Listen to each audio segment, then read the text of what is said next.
Hi everyone, welcome to my today's episode of Tuesday Thoughts. Over the last few weeks, a lot of developments have taken place in the world of superheroes.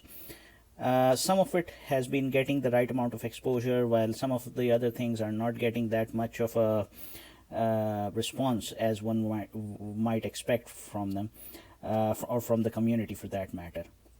First up is Eternals. Now, I've had received a lot of questions from some of my fans who wanted to know what exactly are Eternals and what's the concept in its entirety. The Eternals are basically they offer the rationale about the creation of Marvel Universe, and exactly in a very cosmological sense. They are the creation of space entities called celestials, who have created them as part of their experimentation. Now, these celestials, they are known for doing these things.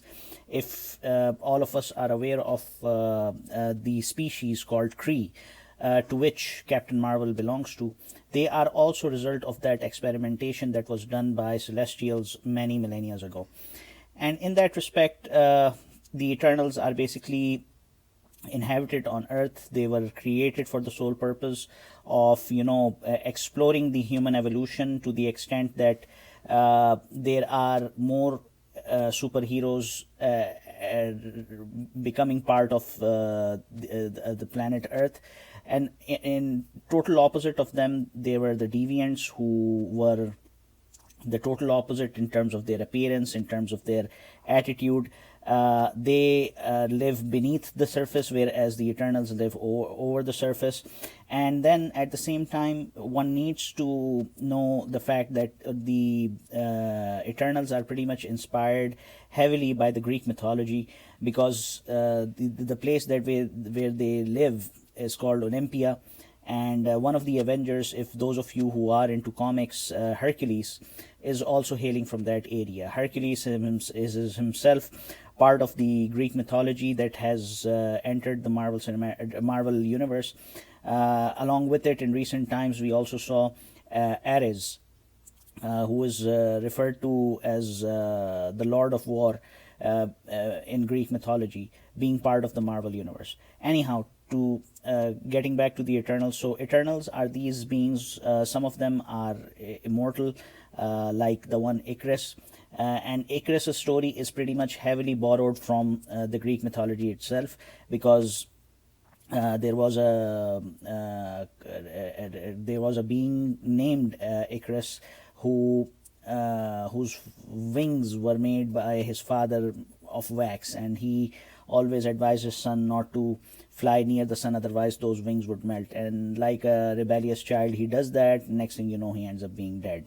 So a lot of that has been taken from the Greek mythology to incorporate it within the Icarus character here in Eternals, which you will see. I cannot elaborate more on it, because otherwise it would move into the spoiler side of things. But just to give you the background of it, Eternals were created by Jack Kirby. Jack Kirby used the influences of Greek mythology and created this super entity of superhuman, the really alpha bit of humanity, blessed with superpowers, and some of them being blessed with immortality, who would be basically responsible for much of the superhuman, meta-human discourse, not just on planet Earth, but also around the Marvel Universe. They will be affecting, influencing, and be connected with a lot of characters whom we came to love or hate or fear, Thanos being one of them. And even though Thanos is defined as a Titan, he has a strong connection with the Eternals themselves. We also saw Adam Warlock post-credit scene of Guardians of the Galaxy Volume 2, and Adam Warlock again is going to be connected with Thanos quite a bit, as well as the Infinity Gems. So you can just realize the connection that from Eternals to Thanos to Adam Warlock, there's a lot that's going to be opening up there. This movie is almost kind of going to be equivalent to Doctor Strange, as it's going to be opening up a lot of doors within the Marvel Universe, making way for a lot of new characters who weren't part of the MCU. And guys like us who are into comics have been waiting for their arrival on the silver screen for quite a long bit. The other topic I want to go and talk about is Justice Society World War II. Now, ever since Zack Snyder's Snyder Cut came out, and there's been a huge campaign, Restore the Snyderverse. You open up Twitter, you open up Facebook, you open up practically every social media, and everybody is talking about Restore the Snyderverse. Now, I do understand the passion and the fan following vis-a-vis Zack Snyder and his point of view concerning Justice League and what he has been able to deliver without much interference from the Warner Brothers Studios, even though while he was preparing Snyder Cut, he was facing a lot of trouble from the studio themselves. But to cut it short, what this campaign has done is that a lot of us didn't even realize that when was this direct to DVD, I think, or the animated feature was released. And for me, this one is pretty much important because if there are people who love superhero teams, and irrespective Marvel, DC, and within DC, if you are a fan of Justice League, then you need to know that the Justice Society or Justice Society of America is the team that is the reason why we have Justice League, why we have the Avengers, why we have all kinds of different superhero teams that are there. And in that respect, this team was a trendsetter, if you will, because there was no concept of a superhero team before it. Gardner Fox, if I can give credit to him, Gardner Fox is the man who came up with the idea for Justice Society, and he was also the co-creator for Justice League. So, I mean, the thought of having your prime superheroes, this was like the first attempt of getting the prime superhero characters all together. Unfortunately, Superman and Batman weren't part of it back in the golden age of comics. However, thanks to later comic book writers and creators, they were retconned into the history of Justice Society as though that they had been members from the earliest days possible. The surprising fact is that both Superman and Batman weren't the original members of Justice League either.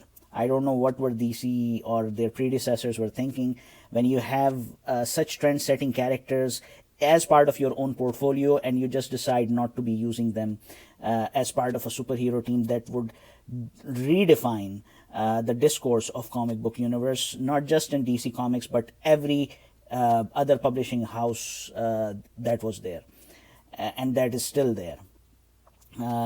So in that respect, if you guys are watching this Tuesday Thought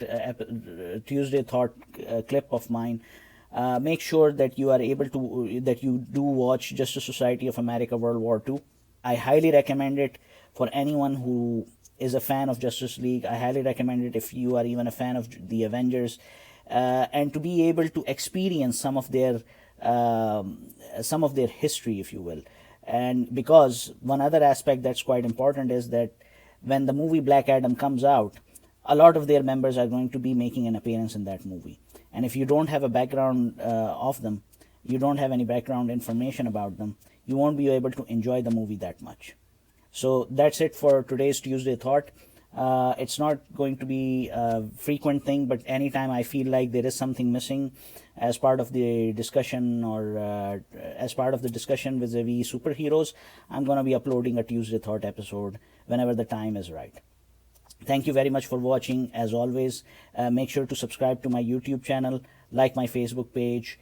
If you like this video, please do share it. Thanks very much for watching. And yes, if you wish to get exclusive merchandise, support me on patreon.com. If you're looking for exclusive content, you can again support me on patreon.com as well as buymeacoffee.com. Thank you very much.